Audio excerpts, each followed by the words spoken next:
Deuxième partie de l'Africa Newsroom. Nous sommes toujours avec Emmanuel Kouzou-Mwami, analyste économique et politique, Loza Selachié, analyste politique, et Jean-Marie Bitomo, notre éditorialiste, vient de nous rejoindre sur ce plateau. Bonsoir Jean-Marie. Bonsoir Zara, bonsoir à tous mes chers téléspectatrices et téléspectateurs. Merci à vous, merci de nous avoir rejoints. Alors avec vous, on va pouvoir parler donc de ce mandat d'arrêt international émis contre Pierre Buyoya, ancien président burundais. Alors Emmanuel Kouzou-Mwami, on parlait justement voilà, est-ce que le régime burundais véritablement veut véritablement faire la lumière sur cette affaire, ou alors il est en train d'instrumentaliser cet assassinat, cette enquête qui n'a jamais été bouclée finalement?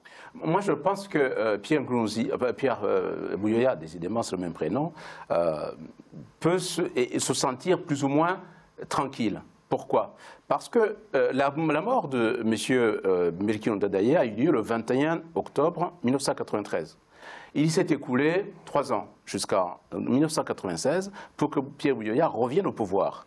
Entre ces deux périodes-là, il y a eu un moment où Cyprien Ntaryamira, qui avait pris le relais en tant que président de l'Assemblée nationale, était président par intérim en quelque sorte en attendant les élections. Il a été tué dans l'avion du président rwandais au retour d'Arusha. Bon, c'est des tragédies locales. Et ensuite, le successeur, qui était également président de l'Assemblée nationale, qui est Sylvestre Ntibantunganya, a pris le pouvoir, a continué le pouvoir de transition. Et il a été renversé par Pierre Buyoya en 1996. Donc, autrement dit, entre 1993 et 1996, le pays était en totale instabilité.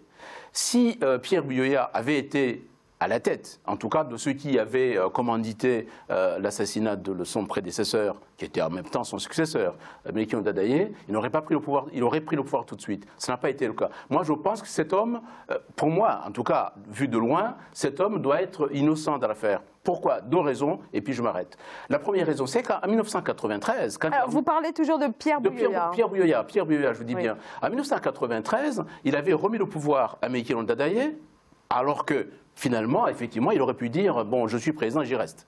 Il a organisé les élections, ils se sont bien passés, nous avons connu une démocratie qu'on peut qualifier encore de numérique, mais Melchior Ndadaye a été élu au mois de juin, il a pris le pouvoir, il a été investi en août, il a pris son pouvoir jusqu'à son assassinat. Donc Pierre Buyoya a cédé le siège à son successeur. Et ensuite, en 2000, Pierre Buyoya, c'est le même qui revient, qui négocie l'accord de paix d'Arusha et qui arrive aujourd'hui à asseoir autour d'une même table les opposants politiques, les groupes armés qui combattaient depuis ou la Tanzanie ou le Congo démocratique en face. En tout cas, il avait en face de lui plusieurs groupes armés. Il est parvenu à au moins créer un climat de confiance et l'accord de paix a été signé. Donc je pense que cet homme-là, qui s'est investi dans son pays en 1993, qui s'est réinvesti en 2000 pour ramener la paix dans le pays, puisse être encore celui qui, comme on dit, est la mort ou l'assassinat de son successeur ou prédécesseur. Jean-Marie Bitomo. Moi, je dirais tout simplement une chose. Je comprends ce qu'Emmanuel dit. C'est bien beau que nous refassions l'histoire, mais la justice, c'est la justice. La justice, tout simplement, pourquoi? Parce que quand vous avez commis un crime, ce crime-là, si vous voulez, vous restez responsable de ce crime-là. Quel que soit le temps qui puisse passer, à la limite, ça n'a aucun intérêt. Que Emmanuel nous fasse, si vous voulez, l'historique, c'est-à-dire du pays en tant que tel. Je veux bien comprendre, mais n'empêche que dans cette problématique-là, nous avons une question relativement simple. Est-on responsable de la mort d'un individu dans l'exercice de son pouvoir, oui ou non? On est responsable, oui ou non? Maintenant, les accords d'Arusha, tout ce que vous voulez me dire, moi je veux bien. Nous avons, si vous voulez, quelque chose de relativement simple qui vous dit que les crimes contre l'humanité sont des crimes qui sont imprescriptibles. Moi, je place ce type de crime-là dans ce genre-là parce que vous assassinez quelqu'un tout simplement. Pourquoi? Ce n'est pas parce que la personne a failli, c'est tout simplement une question idéologique en tant que telle. Et moi, je ne fonctionne pas là-dessus. L'idéologie, soit vous vous confrontez en tant que tel, vous êtes d'accord. Si vous ne tombez pas d'accord, chacun va de son côté. Donc, à partir de là, ça n'exonère pas le fait qu'on ait été compétent, qu'on ait été un peu malin, c'est-à-dire pour pouvoir conduire un certain nombre de négociations, n'exonère pas de la responsabilité juridique que l'on porte vu de l'assassinat d'un individu. Que c'est vrai, on a donc pour vous, Pierre Buyoya devrait être jugé? Il devrait être jugé tout simplement. Pourquoi? Parce que là, nous ne refaisons pas l'histoire du Burundi. On se demande la question que pose la justice. Quelle est la responsabilité de cet individu-là vis-à-vis, comment dirais-je, de l'acte par rapport auquel il est porté devant la justice en tant que tel. C'est ça, c'est relativement simple. Donc à partir de là, nous pouvons nous dire maintenant, ah oui, vous voyez, bon, il a fait telle ou telle chose, il a amené la paix, il a assis les groupes armés, est-il responsable d'un meurtre, oui ou non? Alors, ce n'est pas la première fois que cette question est posée, Leusa Selachi. Depuis plusieurs années, effectivement, il y a des Pierre Buyoya fait l'objet de soupçons sans que l'ombre, finalement, d'une preuve soit jamais apportée en ce qui concerne cet assassinat. Oui, bien sûr. On peut imaginer que ce serait une bonne idée de résoudre cette question une bonne fois pour toutes. Je suis tout à fait d'accord. Cependant, les instances qui sont mises en place pour pouvoir répondre à cette question ou la manière dont le procès va être organisé sont décrédibilisées d'avance, sachant que le mandat d'arrêt est mis en place par un gouvernement qui, encore une fois, je le dis, est illégitime et lui-même a commis des crimes contre l'humanité. Donc, si on veut examiner ce fait en dehors des autres implications que ça pourrait avoir ou d'autres sentiments qui pourraient être liés à cette question, il faudrait que ce soit d'abord un procès neutre, ce qui n'est pas le cas. Après moi, si vous me posez la question de est-ce que je pense qu'il est coupable, je dirais non. Je n'étais pas là, mais je dirais non.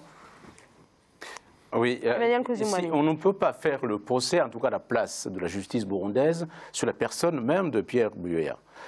Moi, je dis l'appréciation que je porte sur l'homme en fonction de son parcours entre 1987, le premier coup d'État, et sa sortie du pouvoir après l'accord de paix d'Arusha de 2000, je dis cet homme-là, il s'est investi pour son pays, il a laissé le pouvoir à son successeur, il a négocié d'autres accords de paix, il s'est battu pour la paix dans son pays et pour l'unité. La charte de l'unité, on n'en parle pas beaucoup, mais c'est aussi sa production dans le pays. Bon, ça c'est une chose, ça c'est une appréciation politique de la personne. Est-ce que le gouvernement de Bujumbura est crédible sur cette question? Le gouvernement de Bujumbura, il est dans son rôle, le gouvernement. Le gouvernement... Je dirais une chose, je veux vous arrêter, Emmanuel. Zahra vous pose une question. Ce n'est pas la question de savoir si le gouvernement est d'accord. Vous savez, dans une république, nous avons la justice, nous avons l'exécutif, nous avons, comment dirais-je, tout ce que nous savons. D'accord? Donc, à partir de là, ne focalisez, si vous focalisez la question sur les individus, est-ce que le gouvernement est-il légitime, oui ou non? Non, c'est la justice qui doit passer avant tout. C'est clair. Moi, de mon point de vue, mais c'est ce que je me dis. Au Burundi, c'est tout un système oui, qui est décrié. Je suis d'accord avec vous que c'est tout un système. Mais maintenant, il ne faut pas que nous allons dans le cas dans lequel on se dit, ah, vous voyez, il y a tout de suite des soupçons du fait que, comme c'est le gouvernement qui instruit, comment dirais-je, l'action, qui suit. C'est vrai que d'aucuns vont me dire que, vous savez, on est en Afrique, la justice, si vous voulez, ben, vous raisonnez sur le cadre européen et tout ce qui s'ensuit, ou le cadre occidental. Mais toujours est-il que nous-mêmes, si nous n'arrivons pas à crédibiliser nos institutions en tant que telles. Je parle bien, autant aussi bien que nous qui parlons sur le plateau. Alors, mais de quelles institutions parlons-nous exactement? La justice, c'est aussi l'une des questions. Leusa Selachi et puis ensuite Emmanuel Kouzoumoumi. Si vous posez cette question, l'Union africaine a clairement appelé au calme. L'Union africaine n'a pas soutenu ce mandat d'arrêt. S'il avait été crédible, je ne vois pas pourquoi l'Union africaine, qui est une instance africaine, n'aurait pas soutenu cela. Donc, comme il a été dit aussi dans le portrait que vous avez fait précédemment, le régime n'arrête pas d'engager des mandats d'arrêt sans cesse. Donc ce n'est pas comme si c'était le premier en 10 ans où ça semble être une arme politique, encore une fois. Non, je disais tout à l'heure qu'il y a trois appréciations pour moi. Il y a l'appréciation sur la personne de Pierre Nkurunziza sur le plan politique. Ça, on en a parlé. Il y a l'appréciation sur la qualité de l'État burundais en tant qu'État souverain, dans la façon de conduire ces institutions. La justice étant une institution du pays du Burundi. Dans sa souveraineté, ce n'est pas l'Union africaine, ce n'est pas les Nations unies qui peut imposer quoi que ce soit au Burundi. Son institution judiciaire, il appartient au pouvoir burundais, au gouvernement burundais. Donc il fait partie du corps des institutions burundaises. Maintenant, troisième chose. Alors, mais que se passe-t-il à partir du moment où son indépendance est remise en question par les Burundais eux-mêmes? Ça, c'est l'appréciation. Ah non, ça, c'est l'appréciation que portent les journalistes et les journalistes. C'est pas que les journalistes, pardonnez-moi. Les journalistes extérieurs. Vous n'allez pas me dire que non, pas qu'extérieurs, pardonnez-moi. Je reviens puisque j'ai lu dans beaucoup de presse également. Mais est-ce qu'il a été élu en 2015? Il n'a pas été élu en 2015, on est d'accord. Attendez. Il est au pouvoir par la force. Entendons-nous bien. Nous avons un pays souverain, c'est le Burundi. Nous avons un gouvernement qui est souverain aussi sur son territoire burundais. La justice a été saisie par les victimes. Cette justice-là veut conduire l'instruction judiciaire, y compris donc écouter les témoins et aussi écouter les prévenus, de façon à instruire la justice d'une façon normale dans le processus du droit. Ça, c'est la justice. Aujourd'hui, on ne peut pas présumer du fait que le gouvernement ne soit pas derrière. Pour l'instant, ce que je vois simplement, c'est la justice qui, elle, saisie par les victimes, je dis bien saisie par les victimes, s'est adressée au gouvernement en disant, finalement, il y a des faits nouveaux, puisque le procès a eu lieu, mais seulement s'il y a des faits nouveaux qui viennent cette fois-ci éclairer la justice, le procès peut reprendre encore une fois. Si le procès reprend, il reprend sur les bases judiciaires. Il ne reprend pas sur les bases politiques. Justement, c'est ce que je voulais dire tout à l'heure. C'est-à-dire, il nous faut distinguer les deux faits. Les deux faits, c'est-à-dire, là, on a les modalités d'élection du président de la République au poste sur lequel il est. Et maintenant, nous avons une autre démarche qui est la démarche juridique ou judiciaire, comme vous voulez, de la justice. Donc si nous mélangeons les deux, nous n'allons pas nous retrouver tout simplement. Pourquoi? Parce que d'un côté, on va estimer que oui, comme tu l'exposes, Emmanuel, j'ai dit on est sur le plateau, on se connaît, comme tu l'exposes, on peut se dire que non, les deux faits sont à relier. C'est la première des choses que j'ai commencé à dire ici, là. C'est-à-dire, dans mon intervention, je me suis dit, vous avez les modalités d'élection du président de la République qui sont une chose, et vous avez maintenant la République qui est la justice, pardon, qui est autre chose. Donc, essayons de raisonner là-dessus de manière claire, parce que si nous mélangeons les deux, on va dire que c'est un monsieur qui est génial. Alors, mais à partir du moment où on a un pouvoir qui n'est peut-être pas légitime, ou en tout cas dont la légitimité est remise en question, ça pose aussi la question de l'appareil. Elle aussi, elle est contestable, l'appareil judiciaire. Loza Selassie. Ce que j'aurais aimé, en fait, c'est que M. Nkurunziza fasse preuve d'autant de lucidité quand il s'agit de ce qui s'est passé en 2015. Je ne comprends pas pourquoi il écoute des victimes qui viennent le solliciter pour lancer un mandat d'arrêt pour un crime qui a été commis il y a à peu près 20 ans et que pour ce qui s'est passé il n'y a pas moins de 4 ans, là, il n'y a personne qui parle. Là, ce n'est même pas un sujet qui existe. Donc, au bout d'un moment, si on est pour la justice, on est entièrement pour la justice et pas seulement celle qui nous arrange, ou alors on assume qu'on veut être président à vie ou éventuellement monarque. Oui, je répète encore une fois, le mandat d'arrêt contre Pierre Buyoya n'a pas été lancé par le gouvernement, il a été lancé par la justice.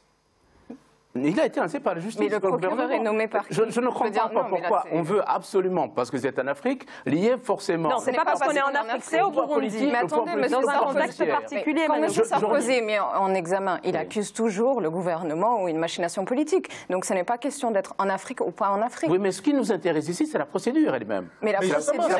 Alors, c'est ça qui est important, Emmanuel. Oui, mais cette procédure est judiciaire à ce jour. Elle est judiciaire. Monsieur Pierre Buyoya, en tant que Burundais, en tant que citoyen burundais, s'il est appréhendé par la justice de son pays, il répond à cette justice-là. Là, on n'est pas dans la politique, on n'est pas dans l'histoire de l'individu, on est devant une institution judiciaire qui fonctionne sur son mode, sur les règles du droit. Maintenant, si la justice veut bien entendre, je ne dis pas comment elle est, veut entendre M. Pierre Buyoya comme il entendra d'autres officiers ou d'autres politiques de cette époque-là. Alors, mais comment expliquer, Emmanuel Kouzoumouami, comment expliquer qu'il y a une partie de l'ex-rébellion Hutu qui est aujourd'hui au pouvoir, n'est même pas le fait que ces hommes-là ne soient finalement pas concernés par ces mandats d'arrêt.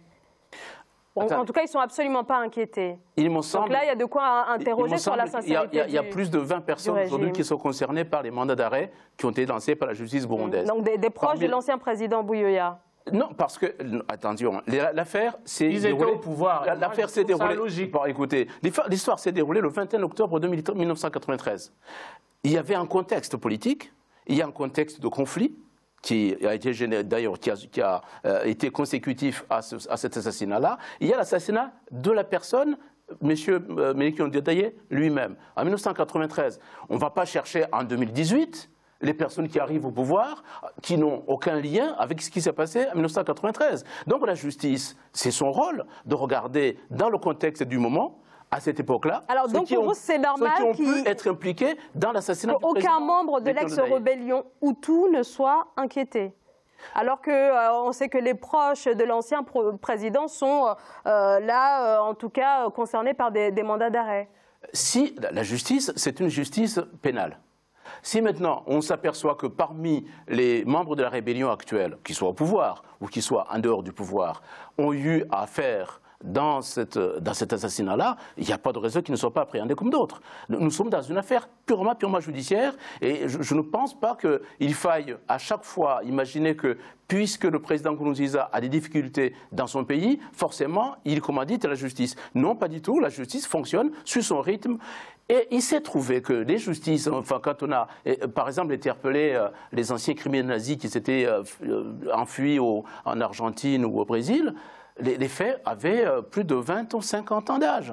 Donc, autrement dit... Non, là, je suis d'accord avec vous, Emmanuel. Voilà. C'est ce que j'ai essayé de passer tout à l'heure, de dire que ce n'est pas parce que la justice doit être supérieure. Dès l'instant que vous avez causé un tort à un individu dans la société, d'accord, quel que soit votre rang social, d'accord, vous devez y répondre en tant que tel. C'est la raison pour laquelle moi je me dis aujourd'hui, que ce soit les histoires, comme vous avez commencé à faire l'historique de 93, je sais pas moi, 96, moi c'est pas ça le point de la discussion. Le point de la discussion, c'est qu'un individu qui est traduit en justice, est-il responsable, oui ou non? Comme elle le disait tout à l'heure, si vous voulez, notre collègue, c'est que à chaque fois, on accuse le gouvernement qui est en place de pouvoir instrumentaliser la justice en tant que telle. Mais moi, je reviens au fait essentiel. Le fait essentiel, c'est quoi? Est-ce que le crime qui vous est reproché a-t-il été commis par vous? Oui ou non? Rendons la justice à partir de là. Laissons la partie politique de côté. La partie politique, ce n'est pas ça le plus important.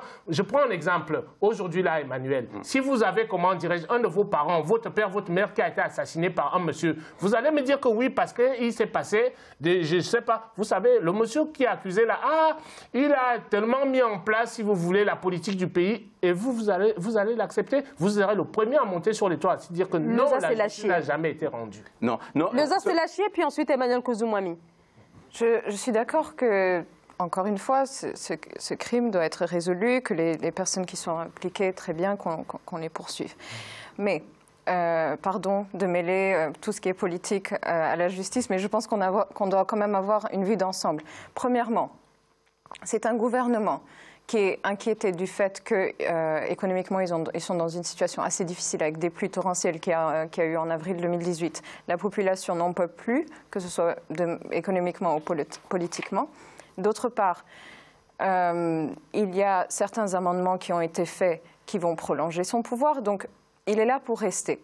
La question, c'est quel genre de mesures est-ce qu'il prend? Est-ce qu'il a l'intention de stabiliser son pays? Est-ce qu'il veut qu'on passe outre tous ces problèmes qu'il y a eu lors de la guerre civile? Oui ou non? Et à cette question, moi, je répondrai non, tout simplement parce qu'il se réveille aujourd'hui, en 2018, et il décide qu'il devrait y avoir un mandat d'arrêt contre ce monsieur. Il n'y a pas d'explication de pourquoi, il n'y a pas de pièce justificative qui explique cette prise de décision. Il n'y a rien. Si ce n'est le fait que, et pardon d'avoir cette lecture Hutu-Tutsi dans le cas du Burundi, je sais qu'il n'est pas totalement légitime, mais la crainte de la population, c'est que ça va attiser des tensions ethniques qui commencent déjà à se faire sentir. Parce que, comme vous l'avez dit, les rebelles Hutus ne sont pas inquiétés, même si M. Nkurunziza est de parents Hutus et Tutsi, il favorise énormément les Hutus. Et comme par hasard, M. Buyoya est un Tutsi. Donc, l'idée, c'est que ce mandat d'arrêt n'est pas seulement contre M. Buyoya, il est contre tous les membres du FAB, qui étaient, eux, des militaires Tutsis, et que donc M. Nkurunziza veut petit à petit évincer toute forme de contestation Tutsi de son gouvernement, ce qu'il a fait également en réduisant le système de vote qui était aux 2/3 à l'Assemblée nationale et qui maintenant est à la majorité, sachant que les Tutsis représentent 40% de l'Assemblée nationale. Donc il réduit petit à petit le pouvoir des Tutsis. Je ne sais pas si lui, il a cette lecture, mais en tout cas, c'est ce que ça risque de représenter aux yeux de la population. Alors, on va marquer une très courte pause et on se retrouve dans quelques instants et je vous laisserai la parole à Emmanuel Kouzoumoumi et Jean-Marie Bitomo. À tout de suite.